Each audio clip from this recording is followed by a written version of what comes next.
দেখুন, ব্যাপারটা হচ্ছে আমরা চাই ফাস্ট ট্র্যাক কোর্টের মাধ্যমে বিশেষ করে মহিলা আর শিশুরা যারা যৌন নির্যাতনের শিকার হচ্ছে ফাস্ট ট্র্যাক কোর্টের মাধ্যমে দ্রুত বিচারের ব্যবস্থা করে দেওয়া, তাহলে দেখবেন হয়তো এগুলো কিছু কমতে পারে।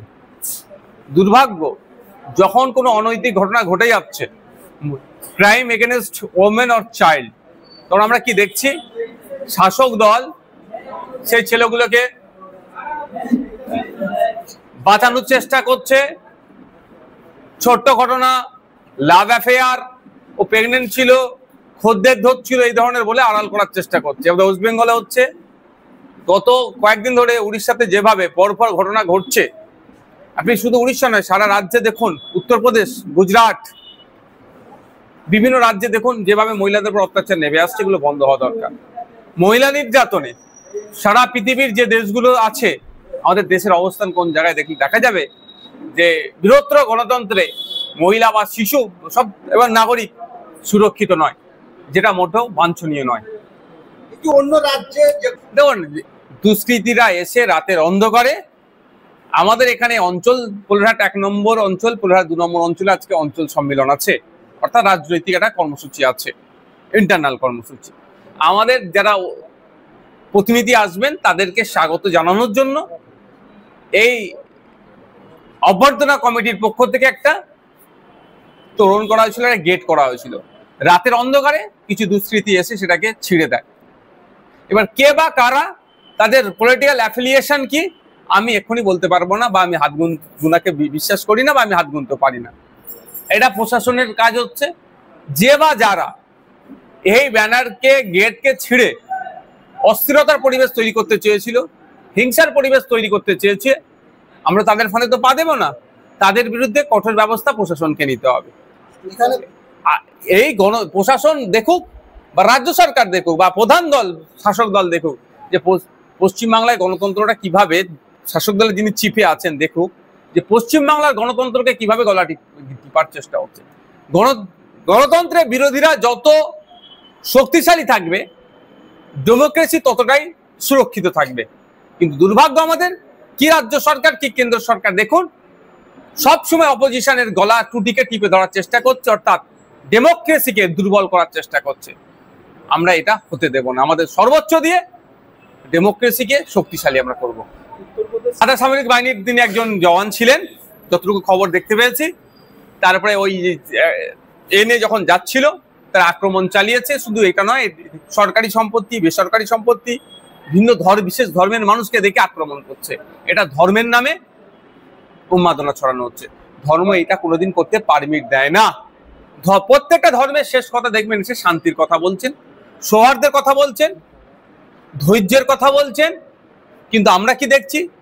একটা বিশেষ ধর্মকে সামনে রেখে, বিশেষ পোশাককে সামনে রেখে যে বিশৃঙ্খলা ছড়াচ্ছে, সেটা তার ধর্ম যেমন পারমিট করে না, সংবিধানও পারমিট করে না। এখন দেখার বিষয় তাদের বিরুদ্ধে কি আইনত ব্যবস্থা নেয়। গতকাল শওকত মোল্লা কি আইনের ঊর্ধ্বে নাকি? যদি এ কথা বলে থাকে, চরম অন্যায় বলেছে। যারা দোষ করেছে, ভারতের বর্ষের যে আইন বিচার ব্যবস্থা, কোর্ট আদালতের মাধ্যমে যদি আমি ফাঁসির দাবি চাইবো, সর্বোচ্চ শাস্তির আমি দাবি চাইবো, সেটা হোক। কিন্তু তাদের অর্জিত অর্থে যদি দোকান থেকে থাকে, জায়গা থেকে থাকে, আপনি কেড়ে নিতে পারেন। আপনি কি যোগী আদিত্যনাথের মতো বুল্ডুজারদের পক্ষে আসছে না? বিজেপির সাথে যে আপনারা ঘর করছেন তৃণমূল, সেটা কি তার ইফেক্ট এখানে হচ্ছে? মন পাওয়ার জন্য, পরিবারের মন পাওয়ার জন্য, ভাঙড়ের মানুষের মন পাওয়ার জন্য এই ধরনের অবাঞ্ছিত মন্তব্য করছে। এটা চরম অবাঞ্ছিত মন্তব্য।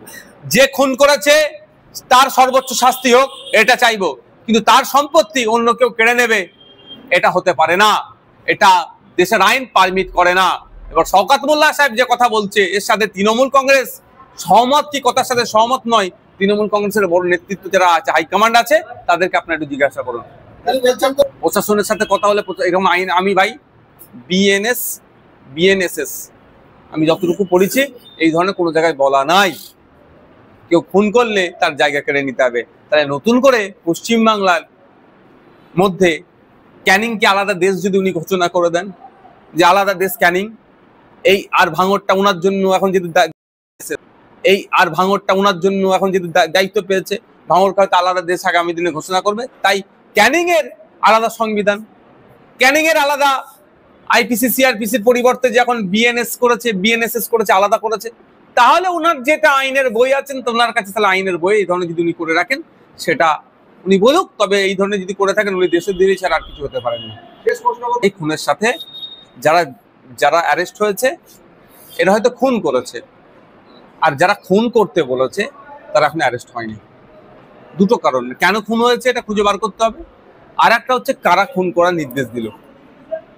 আমি আবারও বলছি, শওকত সাহেব ওই দিনকে রেজ্জাক খাঁয়ের ডেড বডির সামনে গিয়ে দাঁড়িয়েছিল 10 তারিখ রাত্রে, right side, left side, front side, back সাইডে যারা দাঁড়িয়েছিল শওকত সাহেবকে ঘিরে, তাদের মধ্যে অনেকে খুনি হতে পারে যদি সঠিক তদন্ত হয়। Thank you. হাকিমুল সাহেব দেখছেন তার দলের ছোট বড় মেজর সেজর নেতারা নিরাপত্তা পেয়ে যাচ্ছে, তিনি কেন পাবেন না? সেজন্য চালিয়েছে। তবে যদি ওনার উপরে আক্রমণ হওয়ার কোনো সম্ভাবনা থাকে, প্রশাসনের অবশ্যই আশা করব তিনি এসবি আইবি যারা ডিআইবি আছে তারা দেখবেন থ্রেট কতটা আছে, নিরাপত্তা রক্ষী দেবে। তবে একটা কথা বলি, নিরাপত্তা রক্ষী দিয়ে সমস্যার সমাধান হয় না। কত নিরাপত্তা রক্ষী দেবে, কজনকে দেবে? ভাঙড়ের প্রত্যেকটা নেতা তো চাইবে, আইএসএফ এর প্রত্যেকটা নেতাকে তাহলে দিতে হবে। যাদেরকে এই গুন্ডামস্তানগুলোকে ধরে জেলের মধ্যে রেখে দিলে নিরাপত্তা রক্ষী দেওয়ার প্রয়োজন বোধ হবে না। ভাঙড়ের চিরুনি তল্লাশি হোক, ক্যানিং পূর্বে চিরুনি তল্লাশি হোক, সেন্ট্রাল ফোর্স, স্টেট ফোর্স দিয়ে ওষুধ। আমি তো ভাঙড়ের বিধায়ক হিসাবে ভাঙড়ের মানুষের আমি শান্তি চাই, ভাঙড়ের মানুষ শান্তিতে থাকুক, অবৈধ অস্ত্র শস্ত্র সব উদ্ধার হোক। Thank you. আরে পরীক্ষা পিছিয়ে দিচ্ছে, এরা মানবতা বিরোধী, শিক্ষা বিরোধীরা, এরা তো কোনোদিন শিক্ষা চায় না। এদের দলটা আলাদা।